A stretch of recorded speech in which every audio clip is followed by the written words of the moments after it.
Alright peeps, this video is going to be on the Revolutionary War, specifically the beginnings of the Revolutionary War during the years 1775 to 1778.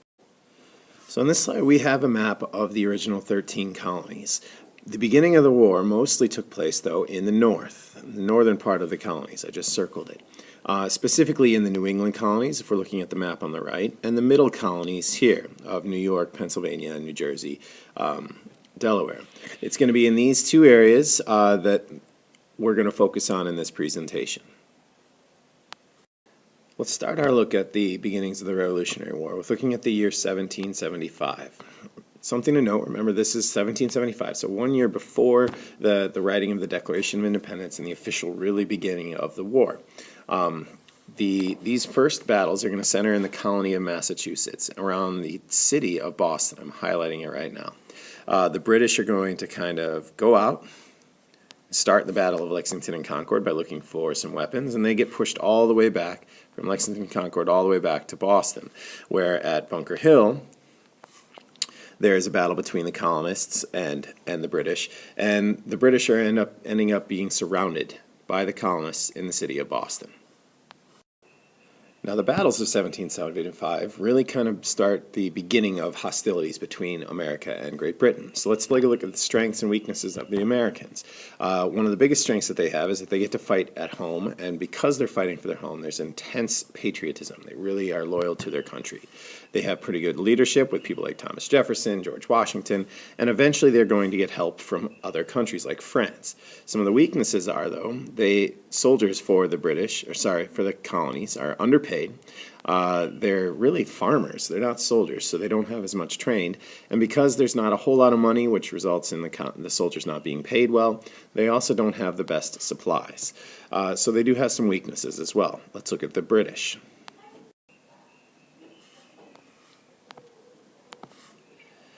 Okay, so the British strengths and weaknesses are kind of the opposite. The British have a really strong army, so they're well supplied, they're well trained, and there are a good amount of people in the colonies that are still loyal to the British, so they're loyalists. Some of the weaknesses, though, they're very far from their home. Remember, they're across the Atlantic Ocean, which makes things hard to communicate with their armies, and it makes it much more expensive. Also, the British people back in Great Britain and in England, they're not really supportive. And eventually some of the leadership problems in Great Britain become a big issue and results in the British losing the war. Okay, now this brings us to the year 1776. In this year, which is probably the most important year of the entire revolution, minus maybe the year that they win, you see the colonist siege of Boston. Remember, Boston is up here in Massachusetts.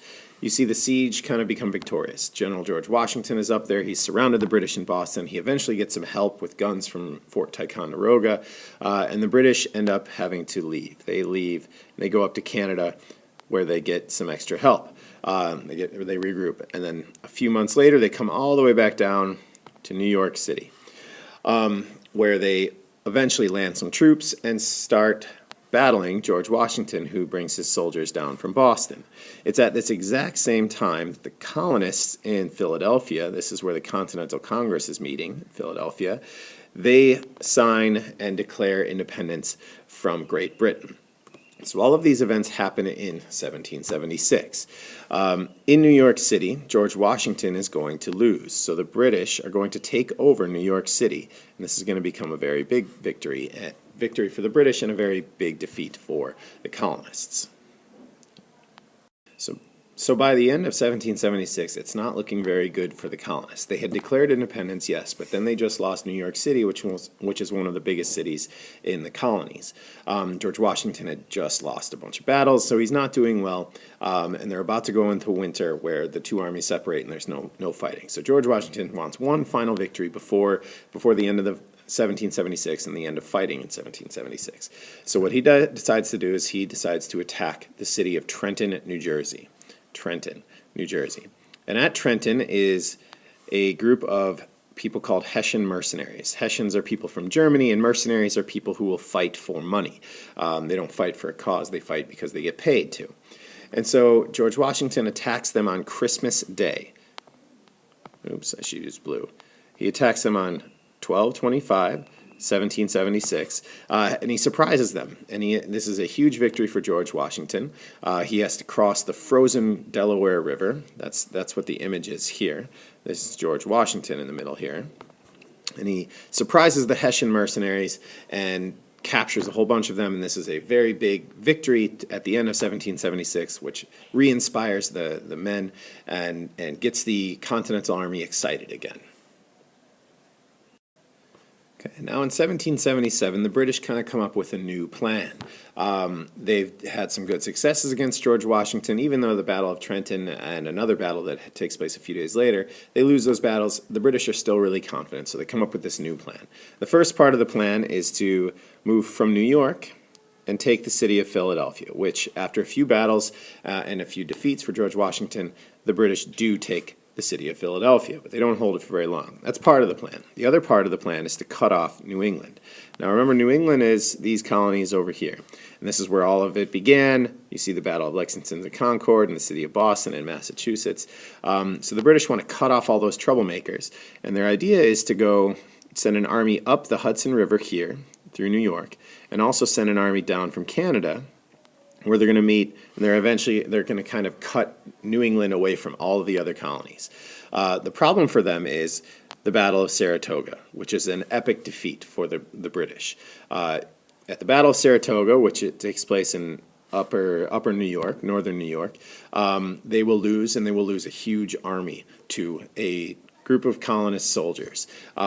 This is a big defeat for the British, and after this defeat, France and other foreign countries decide to help the colonies. And so they join the war against Great Britain. So now Great Britain is at war with not only the colonies, but also France, eventually Spain, and eventually the Netherlands too. Okay. 1777, the end of 1777 also saw one of the lowest points in the Continental Army, which is Valley Forge. Now, Valley Forge is just a little area outside of Philadelphia where George Washington took his army to spend the winter. And here they didn't have many blankets, they didn't have much food, and many men starved and died during this winter. It's noticed as the low point for the Continental Army, where they were almost at the verge of breaking. But because of help from foreign people like Lafayette and this guy von Steuben, they come out of Valley Forge even stronger, ready to finish the war. This brings us to 1778. So now the British, after they've lost the Battle of Saratoga, and what started off as a really promising 1777 turned into a big disaster, they decide to make some changes. So they changed generals. They now have a new general called Henry Clinton, and they decided to abandon Philadelphia, this hard-fought city that they fought for. And now they start to focus on the southern colonies, where they feel like there's a lot more loyalists, people in the colonies who are still supporting Great Britain. So they want to go and support those people in the southern colonies. So instead of focusing on New England and the middle colonies, they go south. Also in 1778, George Washington, after coming out stronger from Valley Forge in that horrible winter, he comes out ready to fight. And he has some successes, for example, in the Battle of Monmouth, where he defeats the British, or at least comes really close to. And so the colonists are looking very confident, and the British are kind of in turmoil. And this brings us to the end of the beginnings of the wars in the North.